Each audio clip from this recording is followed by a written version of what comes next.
It's time! Oh yeah, it's time for Miss Lou Champion Sports Talk with me, Ronnie Calhoun, and the legend, Joey Martin. It's entertaining, informative, and sometimes a little crazy. These two guys when I had hair. For me, it was just all about being coachable, being approachable, being a good team guy, and being what I'm supposed to be when I'm supposed to be. Where they getting the hair from? I think they took it from his lower back. Okay. And they moved it to the top. Hey guys, before we get started, we want to tell you about our champion partners, Gregg Vet Clinic, Hicks Chicks, Syrah Technologies, Kenny Chesney's Blue Chair Bay Rum, J&J Flooring and Natural Stone, Concordia Bank, and all of our awesome partners that you see on the screen right now. Make sure to do business with them and tell them Miss Lou Champion sent you. Hey guys, Ronnie Calhoun Enjoy here the with show. Miss Lou Champion Sports Talk with my man Joey Martin. What's up, brother? Everything good? Always a pleasure. Looking good, man. Looking good. Glad to be here today. It's gonna be a fun show. It is going to be a fun show. We've got two local standout student athletes, George Cupit and Robbie Savant, joining us. But before we get into that, real quick, Magnolia Bluff, as always, we're brought to you by Magnolia Bluff Casino. Make sure to catch all the big games in the sportsbook section, TVs everywhere. Place a bet or two while you're down there. And we're also driven by Sango GMC, our buddy Mark Sanguinetti and his champion team. Go see them for all of your new and used car needs. Thank you to all of our awesome partners, Concordia, Sentinel, the whole group. And lastly, thank you to all of our veterans and our military men and women serving all over the world. Thank you very much for what you do. Yeah, man, we've got these guys coming in the studio this morning. It's going to be a lot of fun. Can't wait to hear what they have to say. For sure. But before we get into that real quick, let's knock out some local stuff. There you go. We're going to talk about exciting day. Yesterday, it was a big day. Yeah, it was. Big day for the area. It was. AC quarterback Coleman Carter signed with UL in Lafayette. Of course, he's been committed a long time ago, and I guess, it's good to see somebody honor a commit for a change. Yeah, no doubt. We had Traylon Martin. What is Traylon's last name? I just went wrong. Minor. Okay. Yeah. The Iron Hog. The Iron Hog. Is that his nickname? Yeah. Traylon Minor at Co-Lin, he signed with Alcorn. He had a great career at Co-Lin. He sure did. Yeah. Cam Carter, Southwest. It's going to Louisiana Tech as a defensive back. And Steve Davis at Natchez had two guys signing with Alcorn, running back Carl McDonald and Jaquel Irving, who's a linebacker. So great. And you know what? It's refreshing, and I think a lot of this has to do with the coaching staff, the new coaching staff at Alcorn, finally realizing, hey, Natchez has got some great. I was going to say Alcorn's roster next year, when you look down their roster, you're going to see Natchez, Mississippi quite a few times. Yeah. And it's been years since they really recognize what's going on here, but good for them. I didn't realize that. Okay. Yeah. So it just never hit this area, but we've got some local guys there now who are really focusing in on our area, and that's good to see. And you got guys like Fred Marsalis and them with a great relationship up there. So Robbie, that's right. That's right. So they're people like that, Robbie and Fred and all of them are putting more of a spotlight on Natchez for Alcorn. So yes, indeed. And so we haven't been able to get into basketball yet. Of course, it kind of picks up more next month anyway. But just want to mention Fairdy's boys basketball team is number 1 in their division. Wow. Okay. And they've been playing some big schools and doing really well. You said they were going to have a good year. Yeah. You said to watch out for them. They're really fun to watch. And of course, Cathedral's tournament went real well. Congratulations to them for that. AC boys are 7-2, and we got some good basketball to talk about coming up, and it'll be fun to do. Yeah, I talked to Coach Strahan this morning, actually, at our education spotlight. He came on and shared some stuff for Cathedral this morning, but I was telling him that I was really pleased with the tournament, and here at our store and all the other stores downtown, I think it was a really good weekend or a really good Monday and Tuesday that felt like a weekend because they had so many schools in town. Yeah. I know our sales were great. We had people in and out all day from all over Mississippi. And that was great to see. So hopefully we can, like I said last show, I think, look, these young people have good ideas, and we just need to give everybody a seat at the table, listen to all ideas, because these tournaments like this they're fun, and it's a benefit to the community. Also. Yes, indeed. Yeah. And it's good to face other people that you don't usually face, and you may see that type of team later in the playoffs. Yeah, and exactly. Know how to play against it. And I look at those types of things too on a little bit of a more of a macro scale. As you know, how many of those people come to Natchez and they say, "Man, I really like it here. Mm-hmm. I want to come back here more often." I mean, we need more tournaments here. We need anything that we can to bring people from an hour, 2 hours away. Come eat at our restaurants. Come stay overnight at a hotel. Absolutely. So, yeah. That's good. Final thing I want to mention is Faraday and Natchez are talking about playing football in the next 2 years, which would be awesome. They're looking, well, it would be the third game for Natchez and the second game for Faraday. Faraday's playing block right now, and block coach said, if that happens, we'll schedule another team. But I'd love to see that rivalry come back. And it'd be awesome. Yeah. I know we've talked to both coaches about it. They'd both love to do it. Yeah. So it looks like it may happen. I understand Walter Johnson's, he's kind of, I'm not so sure. They'll have played 2 games. We'll have played 1. Yeah. We can get some guys banged up. But when you look at the benefits, money-wise, and just the interest. Yeah, that would be huge. Yeah.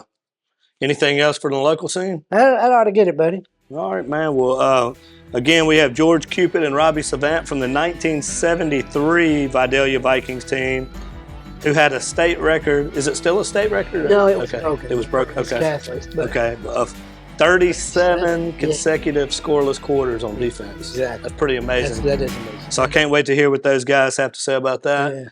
Yeah. Hang tight. We'll be right back to see what they have to say about it. There you go. See you after a quick break. Playtime, game time. Anytime is a good time at Magnolia Bluffs Casino Hotel. Unwrap excitement with our $15,000 Christmas cash drawings, a prize-packed New Year's Eve celebration, and our ATV giveaway on January 1st. 'Tis the season for winning at Magnolia Bluffs Casino Hotel. It's always a good time. Visit MagnoliaBluffsCasino.com. Hey, Miss Lou, come visit us, Tom and Wright Granning at Go Mart and On The Go Deli. Go Mart has clean restrooms, community coffee, an awesome beer cave, and a great selection of anything you may need.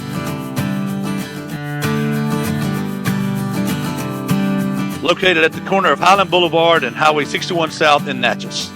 Also stop by Wardo's Po' Boys at 309 North Broadway on the beautiful Natchez Bluff, where everyone is family.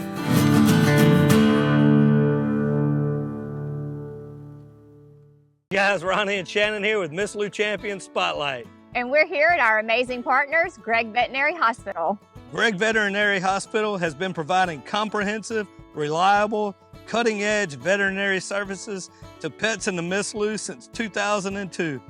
They welcome pets of all shapes and sizes who are in need of emergency treatment or who require routine medical, surgical, and dental care. Dr. Gregg and his team offer a long list of services, including in-house laboratory diagnostics, digital x-ray, soft tissue, orthopedic surgery, dental care, extractions, laser surgery, laser therapy, preventative health, and wellness plans. And if you need grooming and boarding services, they do that too. So call Gregg Vet today.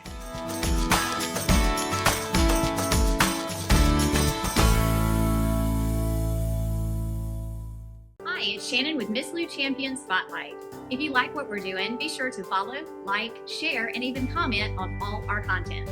Also, visit MissLouChampions.com to sign up for our newsletter and to receive other information, as well as the opportunity to receive some awesome prizes. Thank you, Miss Lou, for your continued support, and as always, have a champion day. All right, guys, we are back with Mr. George Cupit and Mr. Robbie Savant. How are you guys doing? Great. Thank you for having us. Oh, man, we appreciate you being here. Joey, you want to kick us off this morning? Sure. Well, let's go back to that magical 73 season and talk a little bit about 72 season. Y'all went 6-3-1, 5-3-1 district. You had 13 lettermen returning. And I remember Marty Probst saying, we didn't just expect to win in 73. We expected to shut people out. And y'all did. Talk about your expectations for that year. George, you want to go first? You can go ahead, man. As you said, we had a lot returning from the previous year, and we knew we were going to be good defensively. We knew that. And because we had guys like George, and I mean, we had 4 or 5 guys that signed college scholarships, and they were back, and we felt that we could beat anybody that year, especially on defense. Well, offense, we were, 3 yards in a cloud of dust and hope for first downs is what we did. Viking sweep right. That's right. Viking sweep right, Viking sweep left, and all that. But it was a good group of guys, a real close-knit group of guys. And, I moved in. I wasn't there the whole time. I moved in when I was a sophomore. So I only went sophomore, junior, and senior year at Vidalia High. And didn't know them as well because they'd all grown up together. But I was a newcomer and accepted well there. So, well, George, you had a great year your junior year. What were you kind of thinking for your senior year coming back? Well, to throw in, as we grew up together, the whole, and we always had good teams, and our expectations were always high. And we always talked about winning the state championship, even when we were in junior high. We remember some of the good Vidalia teams, and we wanted to be like them. And we always thought we were good. We believed we were good. And so our junior year, we had some bad mistakes, some critical games that went the wrong way, but we never stopped believing in ourselves. I mean, maybe we were too cocky, but we knew we could do it. You really have to. I think that's the team that Faircloth was telling us about, that they got a safety in the first quarter and went up 2-0, and everybody came running off the field and said, "We got it, we got it." Right. Yeah. Well, how far did you guys go? Like, how far did you make it in the playoffs and everything? Well, that was a quarterfinal game. Yeah. Okay. So St. Louis. Lost by 1 point in a quarterfinal game. Wow. Yeah. Wow. It's it was weird the way it played out because we had a bye actually, and then we played one game, then we had a bye, and then we played after Thanksgiving. And even though that was a quarterfinal game, it was after Thanksgiving. So we played a lot of football that year. Wow. Yeah. And it was 2-a-days back then, right? During the summer, y'all. Oh yeah. Absolutely. I mean, I can't see kids. No, it's a different, whole different era today. Yeah. So y'all ate, breathed, and everything was football, right? Yeah, it was more abuse back then. More played. Okay. Another funny Faircloth story that he told us was whenever he said he came back to coach, remember, and they were doing pretty good when he came back, and he said one of the boys said, "Coach, how would we stack up against some of them older teams that you used to coach?" He said, "Oh, they'd have killed y'all." he said they were actually tough. Like, he said they'd have killed y'all. Yeah, one of my memories is 2-a-days, and I still think back to this. Coach Faircloth had a hose that he interwove in the chain link fence, and he had little slits in it. And he'd turn it on, and you'd walk up. I thought they couldn't do that today for nothing.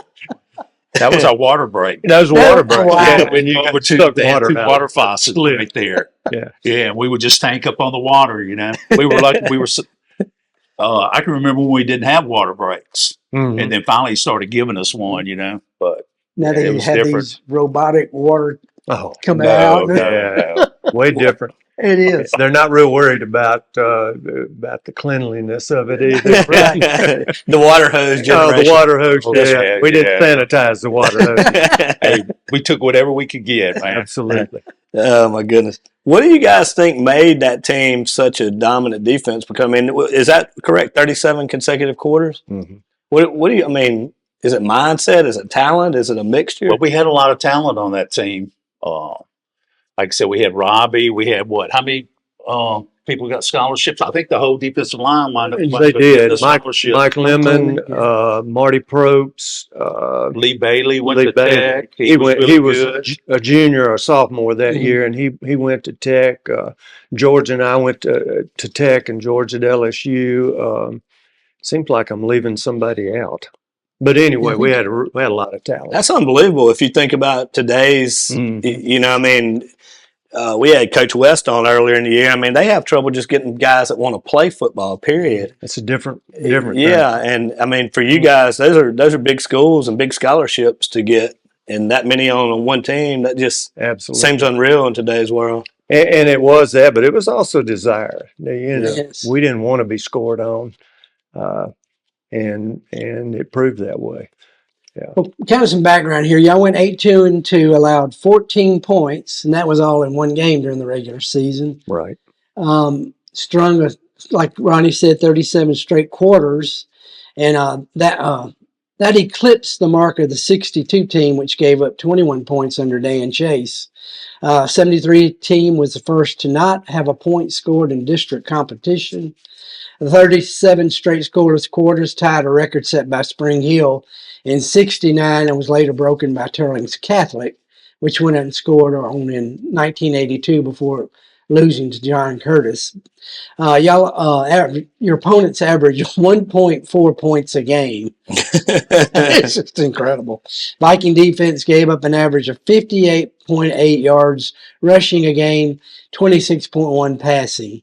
So it was just, let's kind of go through the season. Of course, y'all started out beating Wizard 21-0, and you hyperextended your knee. Right. I got hurt that game, and that, you know, I didn't play much at all when we got the 14 points scored on us, and I think George was banged up a little too. No, I didn't play in that game. You didn't either. No. Okay. So they scored 14, but we didn't have.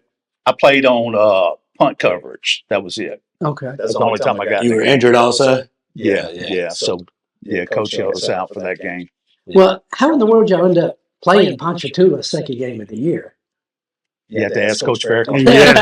I have no idea. We never even heard of Ponchatoula. We usually like to keep it close. Oh, yeah, really. We played the team schedule. That's all we did. Y'all go out there, got on the bus, and that was it, right? That's it. Then you beat Cathedral 29-0. That's always fun playing Cathedral, I know. Yeah, and you know, they had a good team that year too. Real good. That was the only loss they had that year, and had real good players. They had really good players. They Jerry were tough. Davie, wasn't it? Was that Jerry, Bar Brown, the Ike, not the Ike boys. What's his name? Greg Fondren and the brothers. I'm trying to Edwards. Oh yeah. Edwards and but they were a good team, but they were playing out of their class, playing up, and that, you know, I see them all, good friends with them all now, and that's what they say. You know, we couldn't have played with y'all. And poor Barr, man, Lee Bailey had one of the biggest hits of all time in that game. He hit Barr so hard. They were doing an in around or something. No, doing a reverse or something, and Lee Bailey just depleted him, man. That's one of the biggest, hardest hits I've ever seen, man. I remember the story when Lee was carrying the ball against waterproof, and he got up ahead of steam and was breaking loose. And the waterproof defensive back tripped over his shoes. There were a lot of tripping over shoes with Lee. He was something. That's what they call the business decision. Yeah. A great story on Lee. He came out to play football. He didn't know anything about football. Really? Nothing. Wow. And they just, you know, Coach Faircloth put him in nose guard and said, "Go get the ball." and that's what he did. And he learned and did real well. Played real well at Tech too. Yeah, he was a beast. Good guy. Oh, he was a great basketball player too. Mm-hmm. Yeah, he was a good athlete. So as y'all were going along on the street, was there any pressure from, hey, keeping it going? Go ahead, George.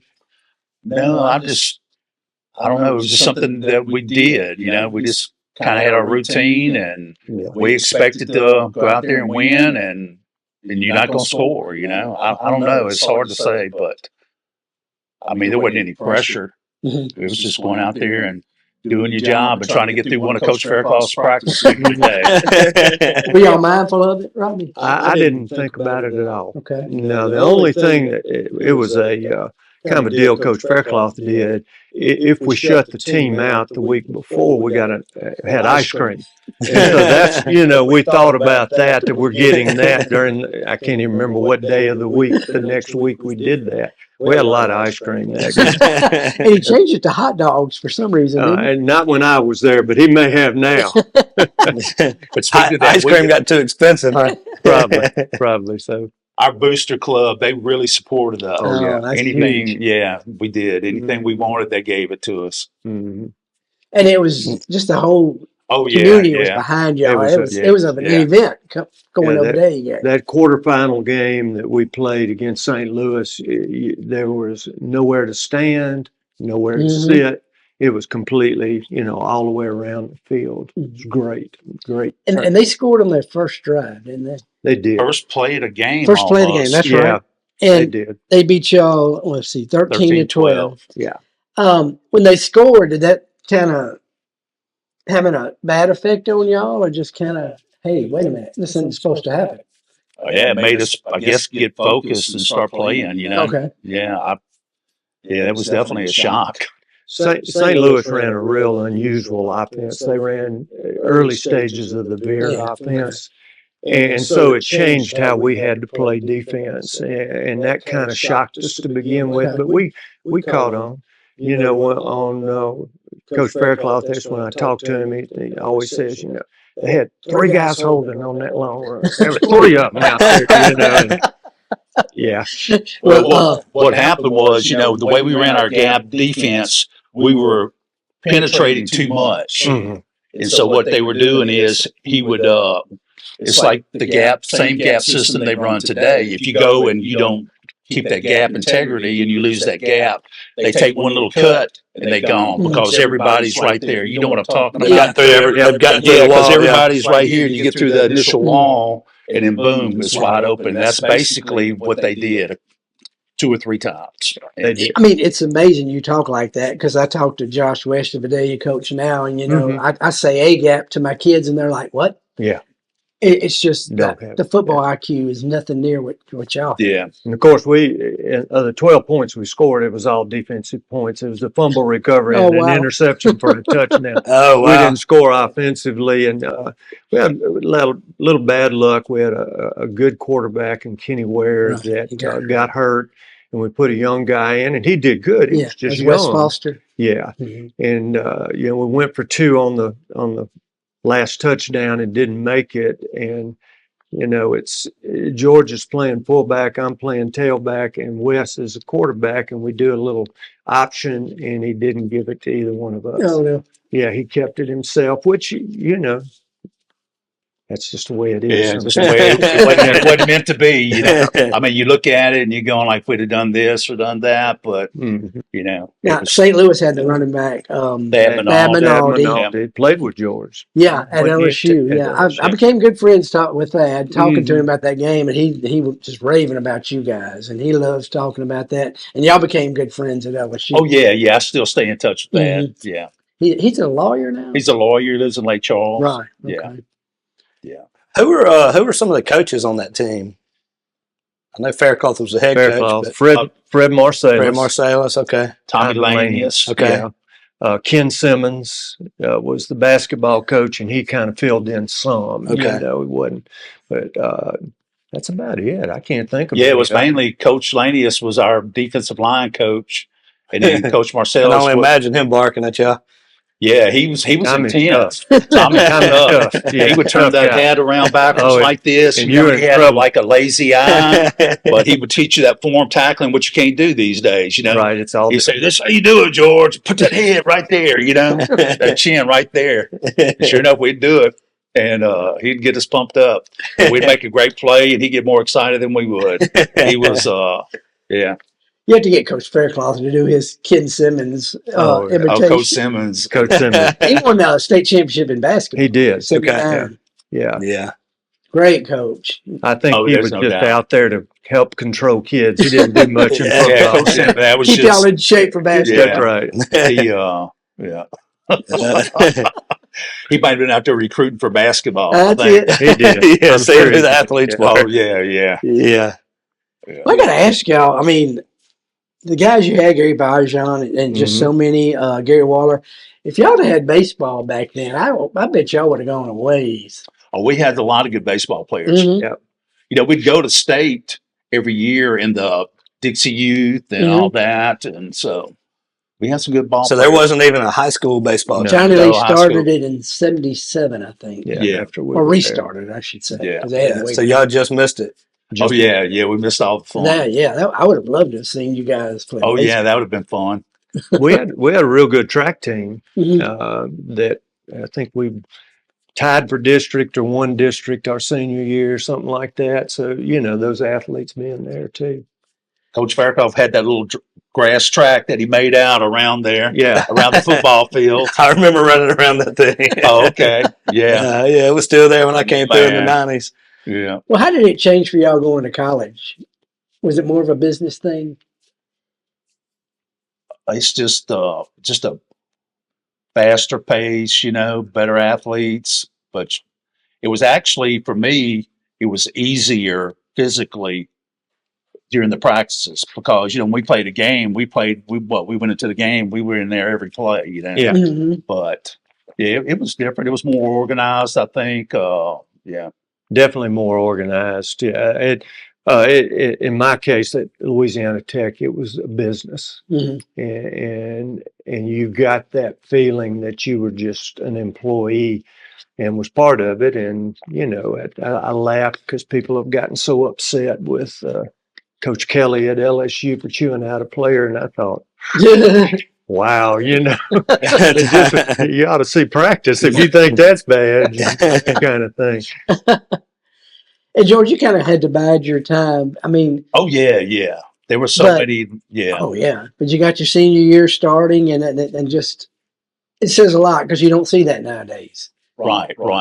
Actually, I started my sophomore Okay. year. Yeah. Yeah. So I started against Nebraska. They were the number one team coming in, and that was the first time I started. And I played special teams my freshman year. So my freshman year, like the last 5 or 6 games, played special teams, kickoff, punt coverage, and then we redshirted. And then the sophomore year, I won a starting job. That's awesome. So your first starting game was against the number one team in the country? Number one team, Nebraska. How was that? How are your nerves?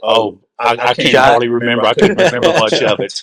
And what position did you play? Linebacker. Was that Johnny Rogers? Was he there then? Or No, it wasn't Johnny Rogers. They had an All-American running back. I wish I could remember his name.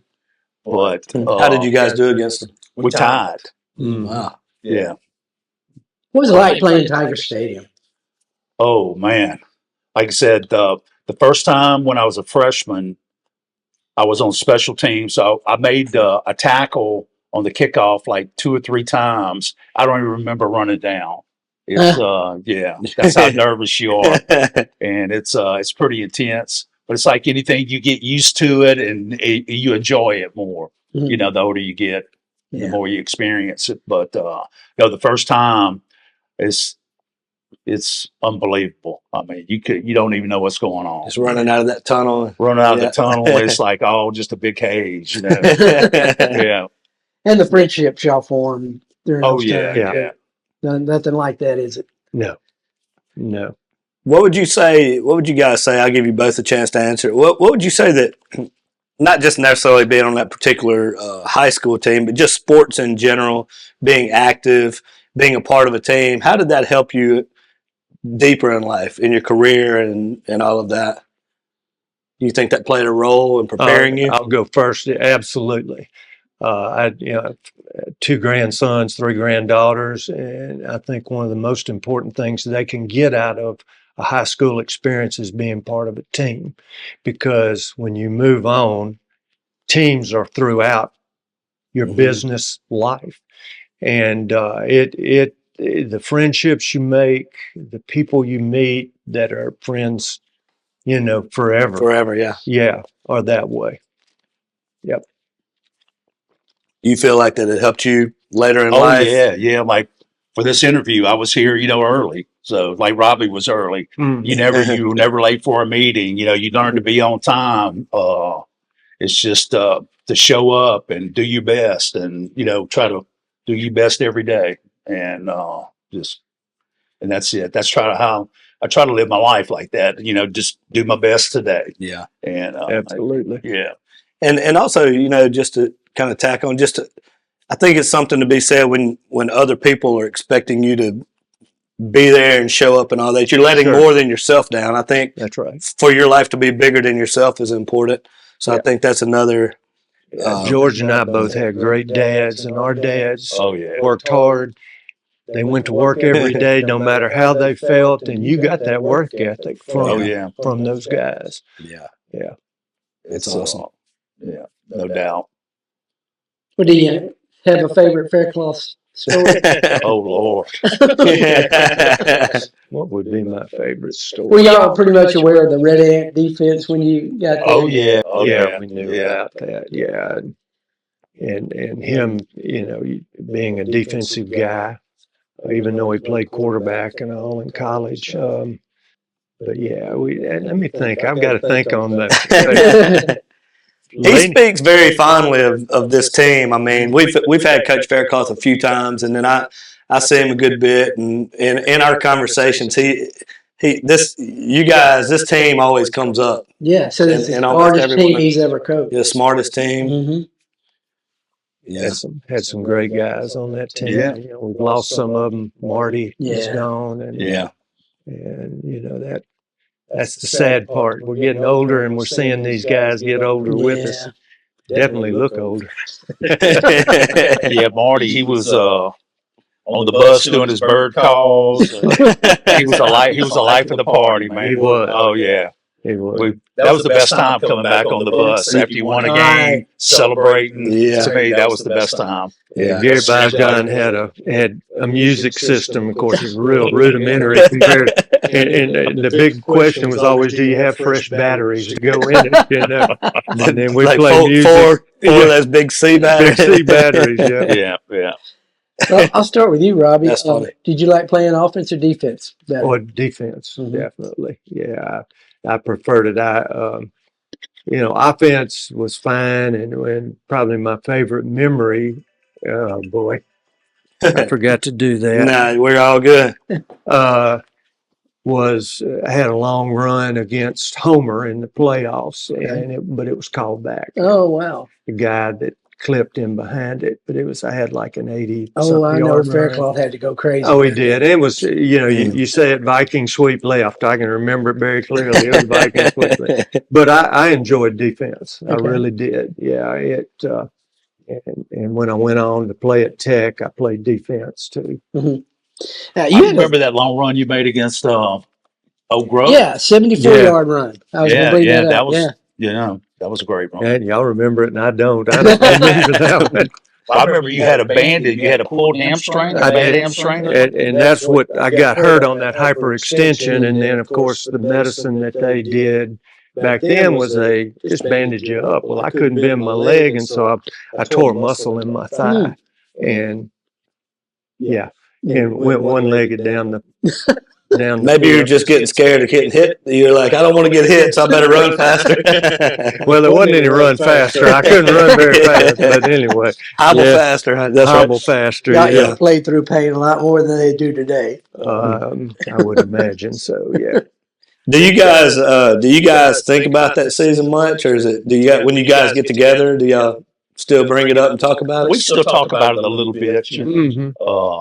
I kind of forgot about some things. Like I don't even know why Wes was our quarterback.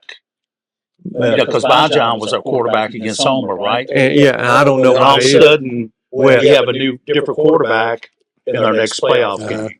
Yeah. And then, I was going like, why did all that happen? But I can't remember all the little details. I can't either now that you mentioned that. I remember Kenny getting hurt, but that's it. Yeah. Yeah, when we had Kenny, we actually had a passing threat. Mm-hmm. Like against Cathedral actually shut down our running game pretty well. And then Kenny Ware threw I think 3 touchdown passes to Bobby Shell in the game. He was just wide open. And Bobby Shell was probably one of the most underrated players on that team. Bobby was a great defensive back, and he was a great wide receiver. So he doesn't get a lot of credit that he deserves. Bobby's still around Natchez. Yeah, Bobby's still around. He was a hell of an athlete, man. He was. But when you think about that, I think about, well, why was Wes even the quarterback for that game? John was the quarterback the week. I don't know if Gary got hurt. I can't remember. I can't remember either. I bet Faircloth could remember. Yeah. So he will. He remembers everything. He can remember. Yeah. Speaking of Faircloth, what would you guys? It doesn't have to be a funny story or anything, but like, I think he watches the show a good bit. What would you guys just like to say to him as far as life or whatever that you want to say to him? The things I remember about Coach Faircloth the most is he was one of the most organized guys. You walk in to a dressing room, everything had his real neat script, writing on it, so you knew your pads, you knew all of that was going to be in order, and he practice was run pretty good. For a high school, and you look now, high schools now have 8 coaches. Exactly. We had 3, and so you couldn't be as strict as in college where it was down to the second. But he very organized. Like high school guys say, and people say, he was somebody that I still look at as a great man, and something that I look back on with joy. Yeah, he was such a good guy and did such a great job, and I loved him. Yeah, and still do. Yeah. Well, I Coach, we loved you, and he developed a relationship with you personally. He did. It wasn't like that in college. I guess he kind of spoiled us because he was actually like a coach, but we just enjoyed being around him. He was fun. We would love hanging out in the office with him. Yeah, his office was always open. Something funny, and he always had a nickname for somebody. I was going to say, was he always that funny? Oh yeah. He could also lose his temper too. Remember him kicking dummies and throwing these little, So he would get up in your face, but. It was all good. We'd go out to practice, and the first question is he in a good mood or a bad? We knew what was fixing to happen. One of the funniest stories, though, when we were like sophomores, they had Ray Smith and Tommy Barr and Bill Mosley and a bunch of them, and they were always getting in trouble. The coach was always mad at them. They would do something at the A&W that they shouldn't have done. And one time they I'm not even going to mention the guy's name because it was actually bullying, but they put him in the dryer, and then they would throw this guy out into the gym, And anyway, all this would come back on Coach, and we'd go out to practice, and then we'd run and work our asses off for all that. So Gene Brazier was a big part of that. Brazier was one of those, man. They were always. He was always doing something. Yeah. And y'all had to pay the price? Oh, we had to pay the price. We did. That's funny. Was there a favorite place y'all like to go and play? Or? To go and play? Yeah. Places I didn't like to go and play. Okay. We can go with that. Tallulah was one of those. Imagine Waterproof's up there too. Yeah. Did we play Waterproof? Yeah, we played Waterproof. I didn't remember that, but anyway. I don't know if we played, I think. Yeah, we played them. Delhi was our big rival back, okay. And but Tallulah was always, and then they had another school, Reuben McCall there, and they rocked our bus pretty good and stuff like that. So it wasn't really fear. It was just, are you going to get a fair call? You're going to get, when you go there. You had to score extra points because the referees weren't exactly on your team. Yeah, McCall was a different breed, man.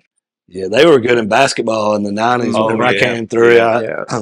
I think there's still a mark on the scoreboard where somebody rejected me so hard it left a mark on a dent. Yeah, I told Coach that was your fault for putting me in the game. Well, it's not even my fault. They would rock your bus when you would come in. Yeah, so it was different. Something unusual that I never experienced. The big rivalry is Faraday and Vidalia. I never played Faraday. No, we never got to experience that. We're talking about going to places. The worst place I ever played, we played Mangum. I think I don't know if it was my junior or senior year when they had all that rain. And the Rob. water, the ball, they put the ball down to mark it and it floats. Oh my goodness! Oh, it Water was this deep on amazing. one of the end zones on one of the end of the field, Mm-hmm. and they had one little gas heater in there, and it was like freezing cold. It was one of these cold, awful weather, torrential rains that came through, and the cold front was coming in behind it. So we had all the water on the field, and then we had all the cold air after. It's like an Arctic front that came through. Oh my goodness! And we were like in that. I was in there at halftime, and I didn't want to go out, man. It was right by that heater. That was a nothing to nothing game. Oh yeah, we had two of those. Yeah. That was Mangum and Delhi. Both Back then, the decision on who won or not was who had the number of most first downs. Yeah. Joey, we got a couple of minutes left, man. We went over because it was such a good talk, but we got a couple of minutes left, and I'll ask my last question and then give you the last question. But just any kind of advice for young kids growing up these days as far as playing sports and all of that you'd like to give. Go ahead, Joey. Well, if you're going to play football, you better love it.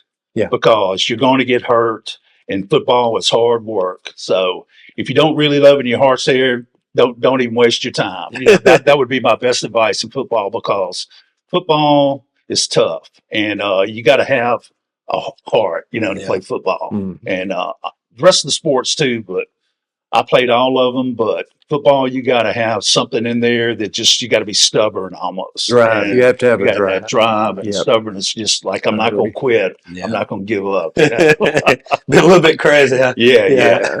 Like my son, my son has never been in the fight in his life, and he was a good athlete, but he just didn't have that, that desire, that heart, that want to, like we're not going to lose this play or this game right now, So, Yeah, what has come around a little now, my son-in-law is Josh Lloyd and coaches at Cathedral, so I know some, and what I see with the guys out there is I was a good high school athlete. I wasn't a good college athlete, and blew my knee out my second year and realized I need to go to school, not to play football. And it's okay. Yeah. For a long time, I felt like I was defeated, that I'd done something wrong and all. But it's okay to be a good high school athlete and not play college. Very few people are good college athletes. George is the only person at Vidalia ever to play for LSU in football. Wow. Ever. Yeah. And so that tells you, what it takes to be a college athlete. And it's okay to be a good high school athlete. Yeah. But my big thing is, George said it's tough in football. Well, you better hit the books. Yeah. You better hit the books. You need to study. Don't blow off high school. And that was when I finally decided I couldn't do football because of injuries and things. I didn't make a B after that. I made all A's to go in, and that's what got me into veterinary school. Yeah. Realizing that. But it's tough too. It's tough. When you go to professional school, playing sports helped me with that. Yeah. I've got buddies who've become doctors and veterinarians and stuff, and you hear that a lot, how the sports kind of shape their life. That's why I was asking that earlier. Yeah, so absolutely. Yeah. Joey, I'll let you get us out of here. Voting and the fighting now in college football. I don't remember that when you guys played. How was that kept under control? The coach Faircloth. Yeah, I'm talking at the college level. Oh, college level? I guess. It was kind of a culture at LSU. If you were a hot dog or something, they discouraged it. They had the freshmen would come in, they'd make a tackle, and they'd do all this stuff. And then we'd get in the meetings, and they would just give them a hard time or embarrass them. And it would kind of go away. Yeah. But, yeah. Did y'all have the fighting going on, Robbie, back then, like the rivalries do now when you were at Tech? Our biggest rivalry was Northwestern back then. Okay. We'd play in the state fair game. And if there was any fighting done, it was done before the game. and I'm talking about in the week leading up. There's a real famous simultaneous fight that's happened against Northwest that I'm not going to talk about. But you know, as far as the showboating, the game was called by the officials differently then. Yeah. I mean, you didn't get to do that. Right. You know, I remember, now you talk about that run, and I remember it. I didn't remember Oak Grove, and I held the ball up, and the referee came to me and said, "You do that again, you're going to get a penalty." I mean, all I did was held the ball up in the end zone. You know, nothing like today's world, yeah. But no, fighting, I mean, you did within the team, and actually the coaches, my coaches anyway, kind of encouraged it. I don't know about LSU, but, you know, it was kind of a, hey, the defense hates the offense and vice versa type. Oh, yeah. Yeah, there was definitely a conflict betwing the offense and defense. Yeah. Never in high school. I don't ever remember. No, not at all, because you were playing both ways. But the defense, we always thought that we were tougher than the offensive guys. Absolutely. And they would always love to blindside us. We still get together, you know. Yeah. The Root Hogs back at LSU, they were the offensive line for Charles Alexander, and that was their little nickname. But anyway, they would talk about blindsiding us and the linebackers and during practice, and I'm sure some big boys too. Oh yeah, yeah. No kidding. Well, guys, we appreciate you coming in, and I really enjoyed learning more about this season because I didn't know a whole lot about it before today, outside of Coach Faircloth stories. But just digging in and hearing from some of the players is pretty cool. So we definitely appreciate y'all coming in and sharing with us, and we'll have to have you back sometime. That'd be great. And, it's been good to talk about it. I hadn't thought about it in a long time. I hadn't really thought about it either. You know, well, I bet you there's a lot of viewers out there that are interested in it as well.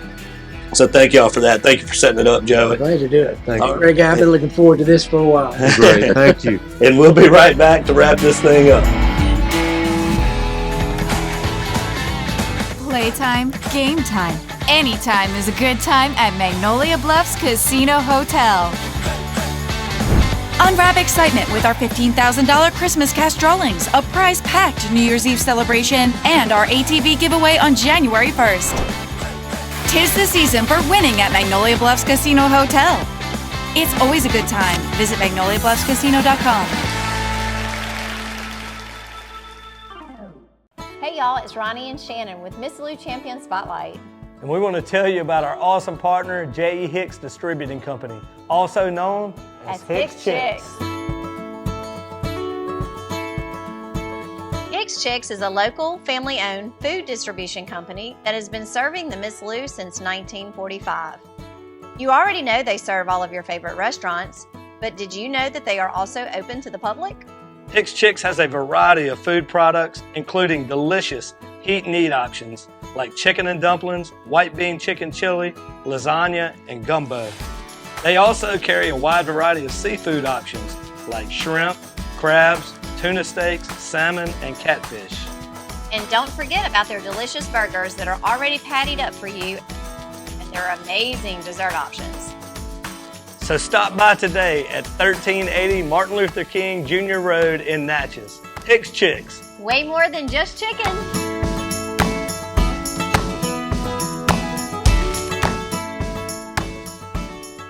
Hey guys, Ronnie Calhoun here with Miss Lou Champion Spotlight, and I want to tell you about our awesome partners, Wardo's Po' Boys.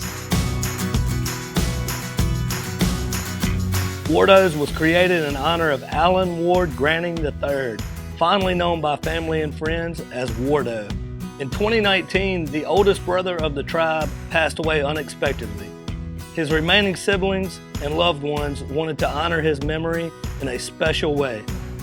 In 2022, Ward's family decided to combine the need for a sandwich shop in downtown Natchez with a desire to pay tribute to Ward's love of good friends, good times, and great food. Through blood, sweat, tears, and countless hours of hard work, Wardo's was born.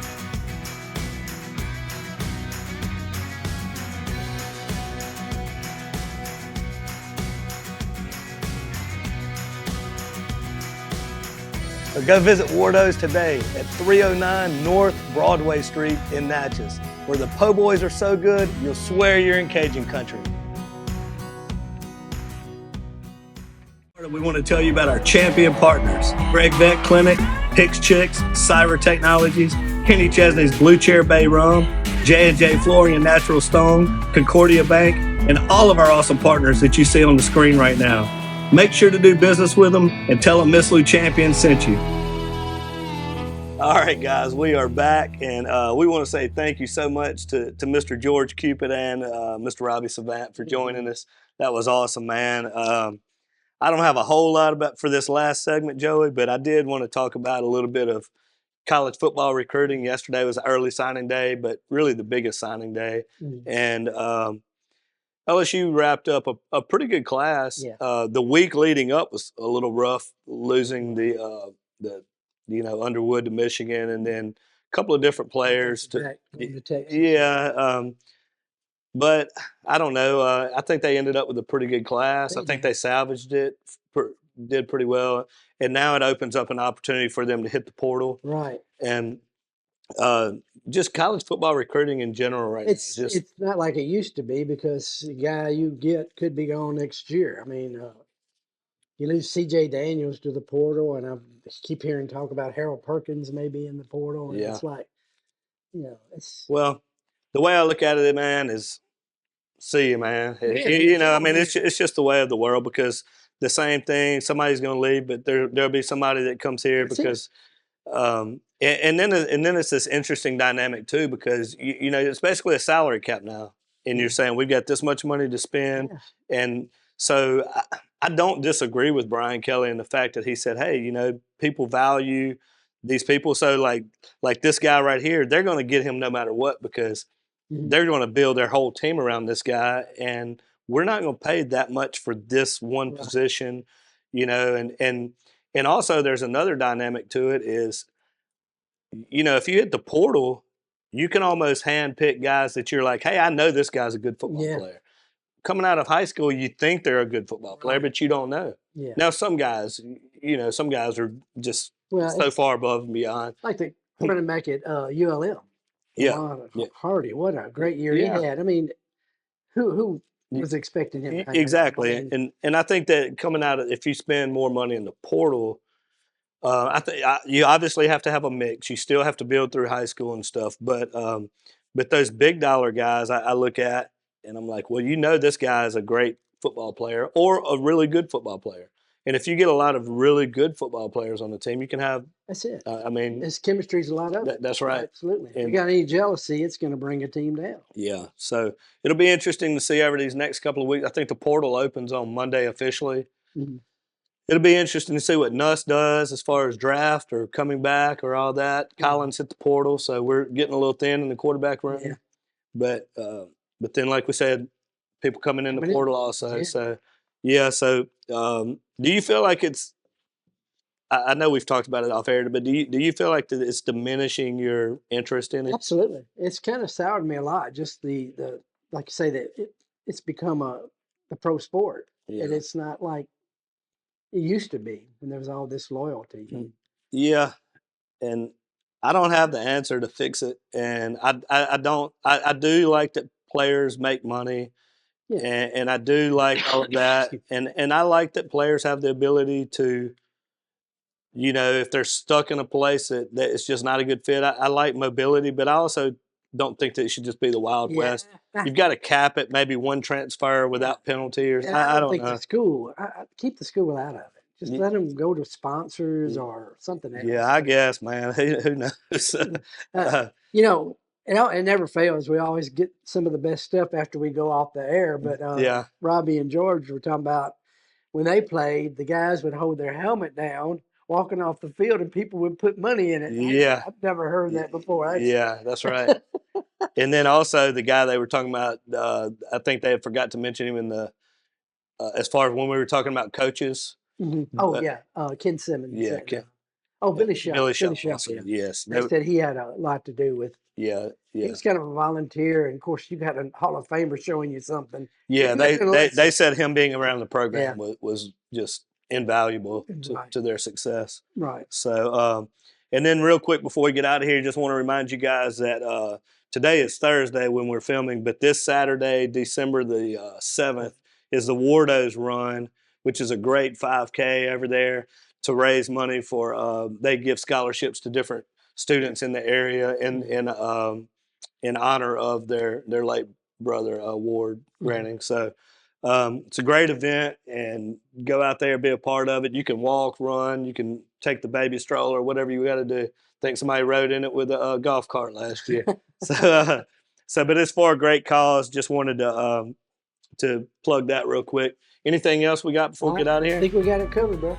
All right, man. Well, we appreciate everybody watching this. We appreciate the heck out of all of our awesome partners. Make sure to do business with those guys, and make sure to tell them Miss Lou Champion sent you. Keep your prayers up for JC McFarland. Oh, yes.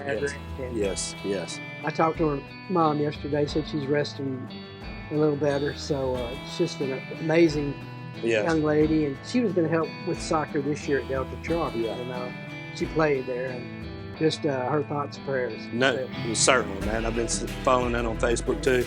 And while we're doing that, I want to say thoughts and prayers to the Bryan family also. They lost poor little Lily Ann passed this past week, and her little life was it was tough, man. And she was one of Watson's good little friends, and it's just life's not fair. And during these holiday seasons, keep all these families in your prayers and thoughts and prayers, because it's a great time of the year for many of us, but there's also a lot of people who are going through stuff. So thank you for bringing that up. And so again, thank you guys for watching this. God bless those families and your family out there also. And as always, have a champion day.